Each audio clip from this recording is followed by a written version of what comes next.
اعوذ باللہ من الشیطان الرجیم بسم اللہ الرحمن الرحیم۔ سامعین و ناظرین کرام، السلام علیکم ورحمۃ اللہ وبرکاتہ۔ دنیا کی باری اکثریت کسی نہ کسی مذہب سے وابستہ ہے۔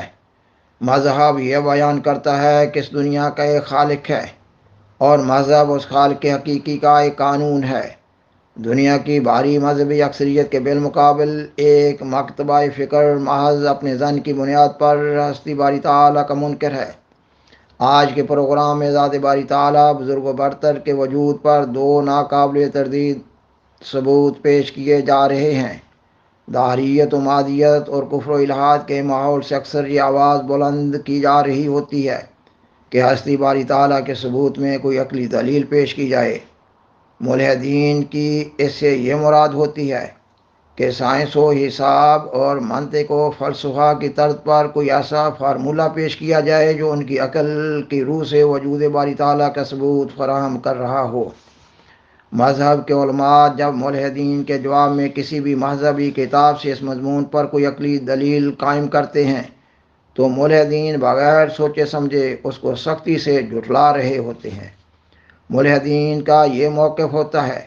کہ جب وہ کسی خدا کے قائل ہی نہیں ہیں تو وہ مذہب کو زیر بحث ہی کیوں لائیں۔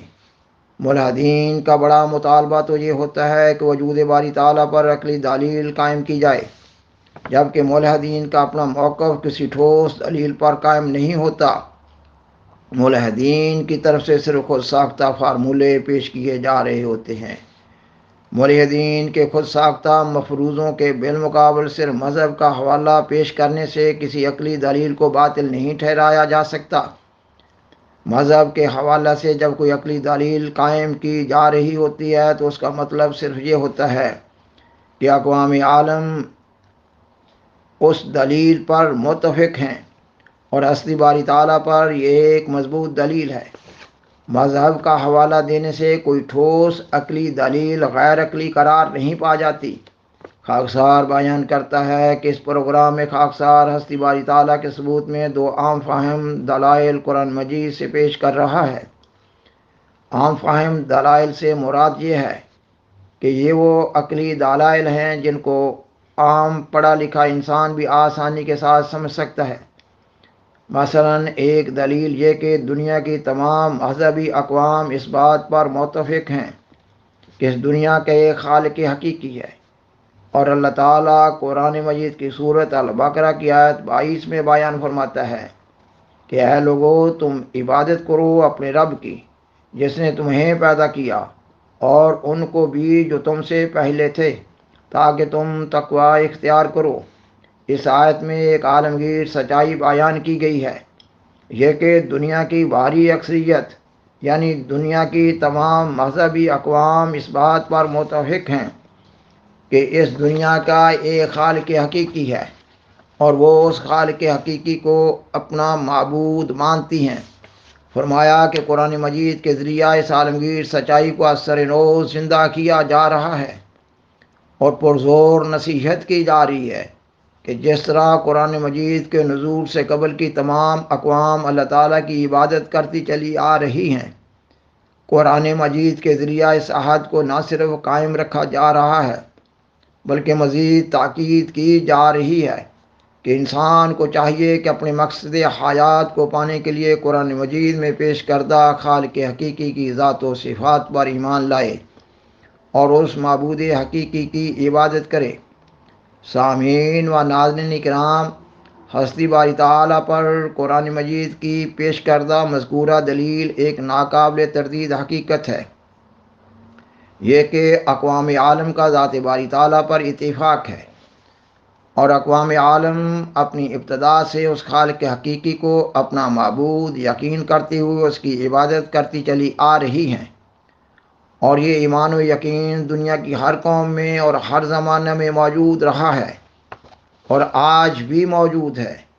جبکہ دنیا کی ابتدا میں نقل و حرکت اور سفر کے وسائل انتہائی محدود اور مقامی قسم کے تھے، پھر سوال پیدا ہوتا ہے کہ ہستی باری تعالیٰ کی ذات و صفات اور اس کی عبادت کا عقیدہ اور نظریہ مختلف اقوام میں کس طرح پیدا ہوتا چلا گیا اور کس طرح پھیلتا چلا گیا۔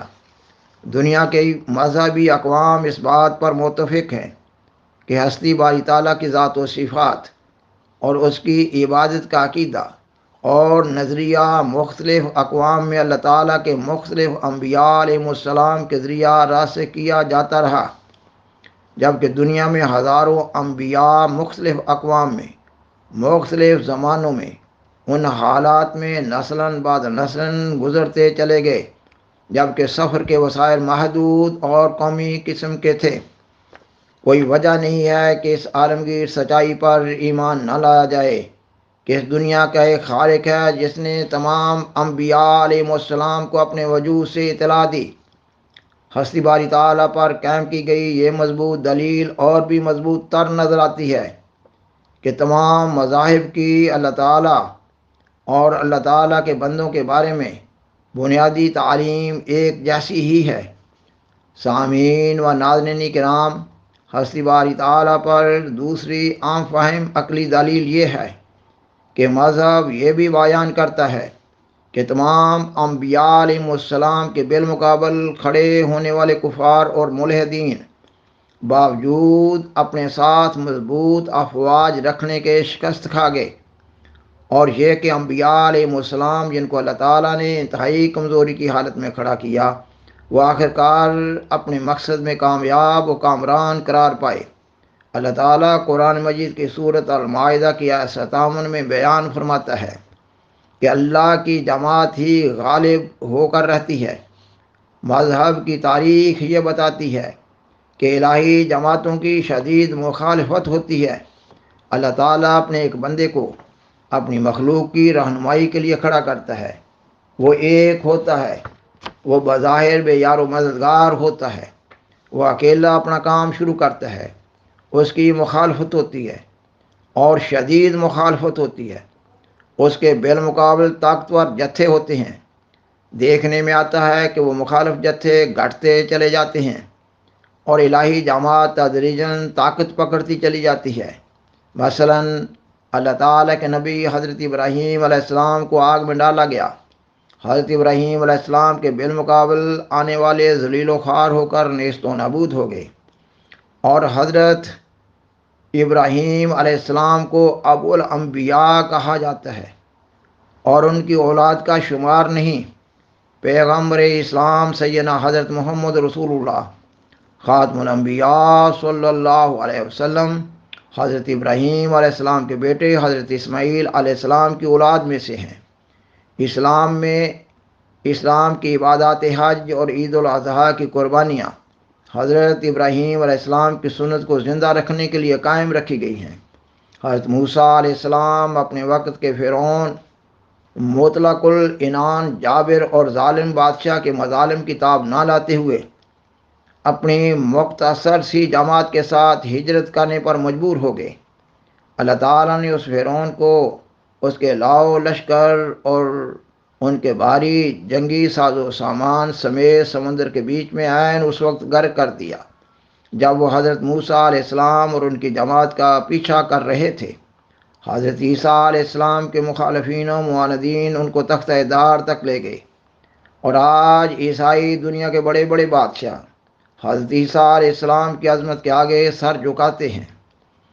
اور پیارے آقا و مولانا سیدنا حضرت محمد رسول اللہ خاتم الانبیاء صلی اللہ علیہ وسلم اور آپ صلی اللہ علیہ وسلم کی مختصر سی جماعت پر مکہ میں کیا کیا مظالم نہ کیے گئے۔ آپ صلی اللہ علیہ وسلم کو آپ کے اپنے آبائی وطن مکہ سے ہجرت کرنے پر مجبور کر دیا گیا۔ آپ صلی اللہ علیہ وسلم نے اپنے مختصر سی جماعت کے ساتھ مدینہ میں بود و باش اختیار کر لی تو کفار اور مشرکین کی طرف سے آپ صلی اللہ علیہ وسلم پر مسلسل جنگیں مسلط کر دی گئیں، اور پھر ایک وقت آیا کہ آپ صلی اللہ علیہ وسلم اپنے 10,000 قدوسیوں کے ساتھ مکہ میں فاتحانہ شان سے داخل ہوئے، اور آپ صلی اللہ علیہ وسلم پر ظلم کرنے والے دشمن سر جھکائے آپ کے سامنے کھڑے تھے اور آپ صلی اللہ علیہ وسلم سے معافی مانگ رہے تھے اور آپ صلی اللہ علیہ وسلم سے رحم کی اپیل کر رہے تھے۔ اب سوال پیدا ہوتا ہے کہ کیا انبیاء علیہ السلام کے یہ سارے واقعات اتفاقی قرار پاتے ہیں، یا یہ کہ یہ واقعات یہ ثبوت فراہم کر رہے ہیں کہ انبیاء علیہ السلام کی پشت پر اللہ تعالیٰ کا ہاتھ کام کر رہا ہوتا ہے؟ پس الہی جماعتوں کی کامیابی اللہ تعالیٰ کی ہستی پر